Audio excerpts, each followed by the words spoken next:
लगातार जिस तरीके से बिहार में जातीय जनगणना के आंकड़े सामने है, उसके बाद ये कहा जा रहा है कि पूरा इंडिया गठबंधन जातीय जनगणना के समर्थन में। बीजेपी कह रही है कि जातीय जनगणना नहीं होना चाहिए, आपस में एक लकीर खिंच जाएगी।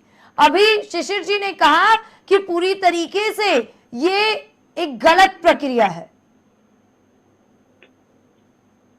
अगर ये गलत प्रक्रिया रही होती जी, तो भारतीय संविधान में इसका स्थान नहीं होता। शिशिर जी को भारतीय संविधान के जाके 332 अनुच्छेद को पढ़ना चाहिए। इसी के तहत जातीय जनगणना 1953 में भी हुई, 2011 में भी हुआ। तो जब संविधान का ज्ञान नहीं है उस विषय पे नहीं बोलना चाहिए। अब जो आप बता रही हैं मंडल कमंडल, मंडल प्रतीक है सामाजिक न्याय का। कमंडल प्रतीक है सामाजिक न्याय को रोकने वाली उन्मादी ताकतों का। अब इसका देश से कैसे लेना देना है?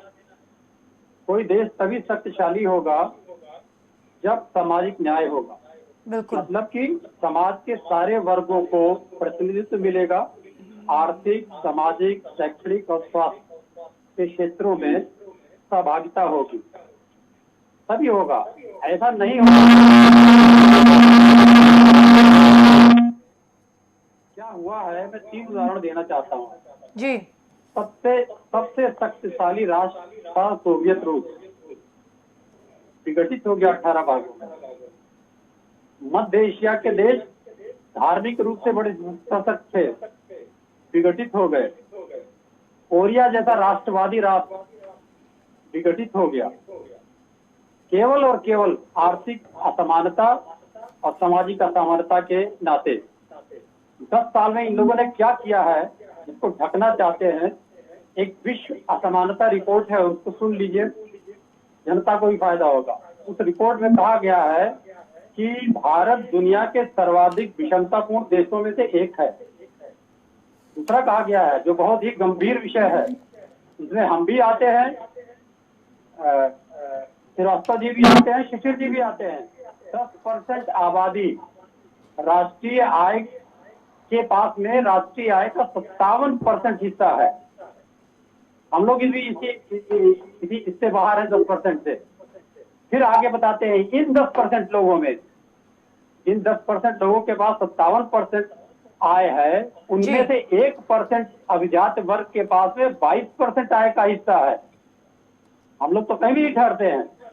फिर जो 50% गरीब लोग हैं, जिसमें हम लोग भी आते हैं, गरीब, दलित, वंचित, अल्पसंख्यक, उनकी हिस्सेदारी राष्ट्रीय आय में मात्र 13% है। हम लोग उसी में से हैं।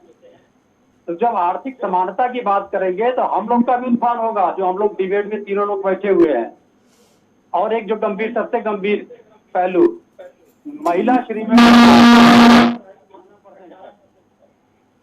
इस समस्या का हल धार्मिक उन्माद से नहीं होके, जो जातीय हजारों साल से जो जातियां पिछड़ी हुई हैं, दलित हैं, वनवासी हैं, उनको सुविधाओं से वंचित रखा गया है, शिक्षा से वंचित रखा गया है, उनको आगे लाना पड़ेगा।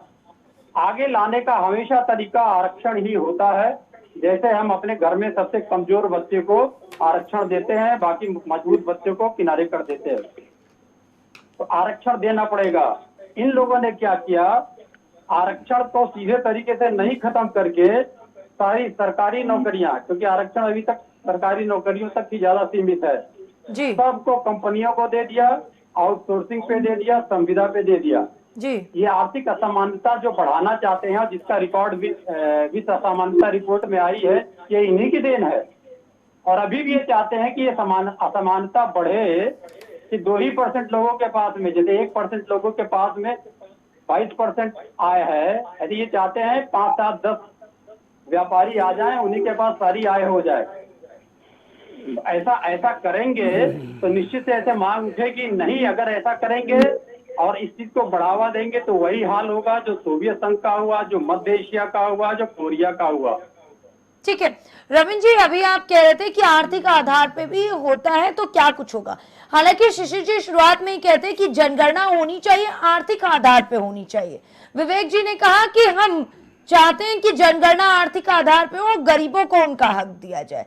और दोनों लोगों ने एक सवाल उठाया है कि जो विपक्ष है वो पूरी तरीके से जाति जनगणना करा के हिंदुओं में आपस में ही लकीर खिंचवाना चाहती है।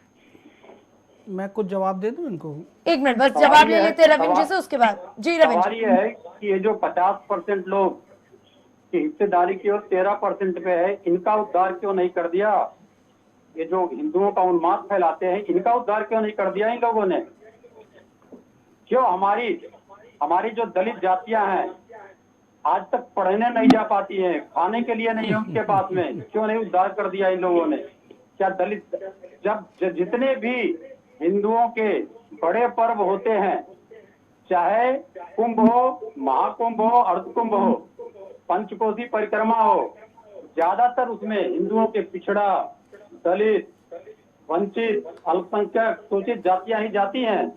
तो क्या उनको वंचित कर देंगे? उनका आरक्षण छीन लेंगे आप? उनको राजनीतिक हैसियत भी नहीं देंगे? जब आप महिला आरक्षण विधेयक लाते हैं, हम मांग लेते हैं कि उन महिलाओं में इन दलित, शोषित, वंचित जो अपने को कट्टर हिंदू मानते हैं, उनको स्थान दे दीजिए। तब ये इसको आभासी बिल बना के खाली कर देते हैं, जिसको नरेंद्र मोदी जी को भी नहीं मालूम है कब लागू होगा। ठीक है, तो इनका तरीका केवल सामाजिक दुर्भावना बनी रहे, समाज का बड़ा तबका पिछड़ा रहे, कुछ व्यापारियों को लेके हम सत्ता में बने रहें और जनता का शोषण करते रहें।